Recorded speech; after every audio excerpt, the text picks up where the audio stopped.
Bonjour, aujourd'hui je vous montre comment j'ai réglé les soucis de L3R3 de joystick de ma manette PS4 en la nettoyant profondément. Donc voilà le souci, le personnage qui avance tout seul ou bien la caméra qui tourne indéfiniment toute seule.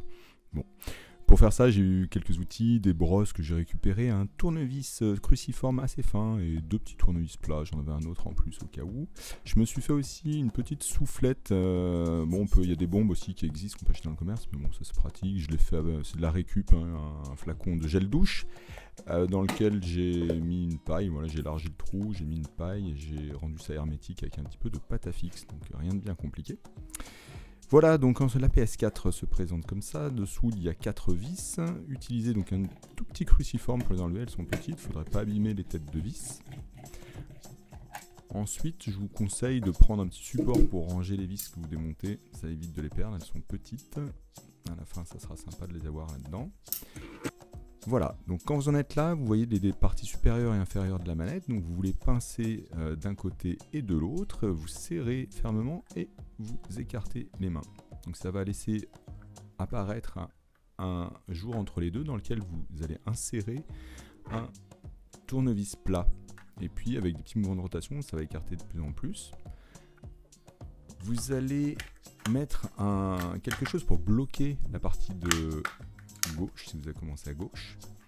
Et puis ensuite vous allez retourner la manette et faire la même chose de l'autre côté. Donc moi j'étais obligé de bloquer comme ça, autrement à chaque fois elle se reclipsait.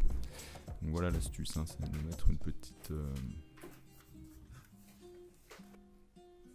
Ensuite, quand vous avez fait les deux côtés, il peut y avoir encore des endroits qui bloquent devant et derrière. Donc je vous montre les endroits. Voilà, de la même façon, vous glissez le tournevis, vous faites un petit mouvement de rotation et hop, ça se déclipse. Voilà, ensuite, vous pouvez retirer délicatement la partie inférieure. Alors attention, il y a une nappe, hein, on la voit ici, elle se termine par un petit bout bleu. Vous allez la serrer fermement entre vos doigts et tirer verticalement pour l'enlever. Voilà, c'est très simple, il n'y a aucun souci. Ensuite, on va passer à la batterie. Donc la batterie, elle est branchée également avec une petite prise. Vous attrapez fermement entre deux doigts les fils rouges et noirs et vous tirez bien verticalement. Et ça vient tout seul. Vous retirez donc la batterie. Cela laisse apparaître donc le support de batterie. Il y a une vis qui va vous permettre de la dévisser. Alors selon les modèles de manettes, j'ai vu qu'il y a des manettes dont la vis se situait sous le support. Donc des fois vous pouvez l'enlever sans dévisser. Cela laisse apparaître à nouveau une nappe. Donc cette nappe, voilà, il va falloir l'enlever. Donc moi j'ai des gros doigts, j'ai eu du mal. Il y a une petite languette ici. Avec des petits doigts on arrive à l'attraper. Et puis si on n'y arrive pas, on la prend de part et d'autre. Voilà. Et on fait des petits mouvements. Droite-gauche en tirant. Et voilà, la nappe vient toute seule, il n'y a aucun problème. Donc là, il n'y a plus rien qui retient la partie supérieure. On appuie sur les sticks délicatement et on enlève la partie supérieure. Voilà, ceci étant fait, on va pouvoir accéder au capuchon, hein, capuchon de stick. Il suffit de tirer très fort verticalement et ils viennent tout seuls. Voilà, on les place dans notre petite réserve. Voilà, donc là on voit apparaître maintenant les modules qu'on appelle le 3D stick, il me semble. Ces modules-là peuvent se racheter, je vous le dis. Donc là c'est pas le sujet de la vidéo, mais voilà, autrement avec la brosse, là je nettoie très bien. Donc là c'est pas temps réel, hein, je les ai nettoyés beaucoup plus que ça, mais vous nettoyez bien. Vous actionnez les manettes, les sticks dans tous les sens, et puis ensuite avec la soufflette, à nouveau vous soufflez pour enlever toute la poussière qui aurait pu être enlevée. Donc à préférer la soufflette ou un compresseur ou bien une bombe que le souffle, parce que dans le souffle il y a de l'humidité qui pourrait ajouter de la crasse au lieu d'enlever la crasse. Donc j'ai vu aussi des tutos où on soufflait simplement sans démonter, c'est bien, ça fonctionne aussi, j'ai essayé, ça fonctionne, mais là on est encore mieux. Voilà, donc là on voit pour remettre les capuchons, le détrompeur, hein, on voit qu'il y a une petite partie plate, donc on repositionne correctement. Voilà, un petit test, tout fonctionne bien, on peut continuer le remontage. Alors à ce moment-là, on est vraiment dans cette partie la plus délicate, je dirais, c'est quand il faut replacer la nappe dans le petit trou qui est dans la carte. Enfin, qui est dans la partie inférieure. Moi j'ai eu du mal, j'en ai fait 2, il y en a une ça s'est bien passé, la deuxième ça s'est moins bien passé. Donc si ça se passe bien, il suffit simplement de la placer bien verticalement et avec adresse, on replace ça dans le trou.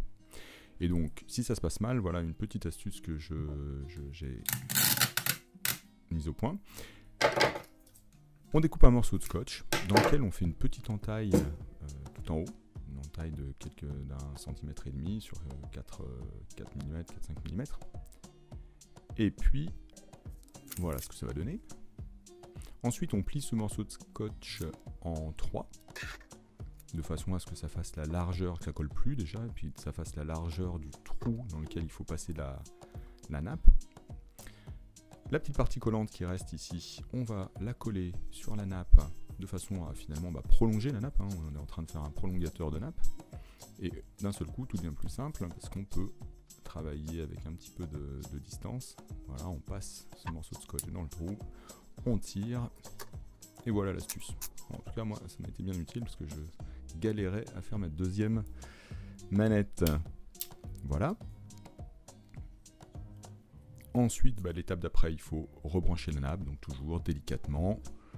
On ne se précipite pas dans ces opérations-là, on fait ça avec soin. On l'enfonce jusqu'au trait blanc qu'on va voir. Voilà. Ça va nous permettre maintenant de replacer le support de la batterie. Donc et voilà, il y a des petits ergots qui se repositionnent exactement sur la carte. On pose, on prend la bonne vis, elle était différente des autres. On revise ça, on remet la batterie. Ensuite, on branche, voilà, la batterie sur la carte. C'est extrêmement simple, là, même avec des gros doigts, on y arrive. La dernière nappe, voilà, avec le petit bout bleu. Donc on la repositionne. Évidemment, on fait attention au sens dans lequel on la repositionne, mais c'est... Il n'y a pas vraiment de choix, on le voit que ça se positionne comme il faut. Donc là c'est un petit peu délicat, mais c'est la même chose, on le fait avec attention. À ce moment-là, on n'est pas pressé, on fait ça très rigoureusement. Et voilà, il n'y reste plus qu'à finaliser, on reclipse tout très correctement, on revise les 4 vis. Et donc on arrive à la fin de cette petite démo. Évidemment il va falloir la tester, mais voilà, donc ce petit tuto ça n'a rien coûté. Je sais qu'on peut racheter donc les petits modules 3D stick qui permettent de tout changer, mais là on doit faire de la soudure donc c'est plus compliqué. Là ici c'est bien, ça demande une demi-heure, c'est gratuit et on repart pour plusieurs mois en tout cas avec la manette. Allez, un petit pouce, un commentaire, un partage si ça vous a plu et à bientôt.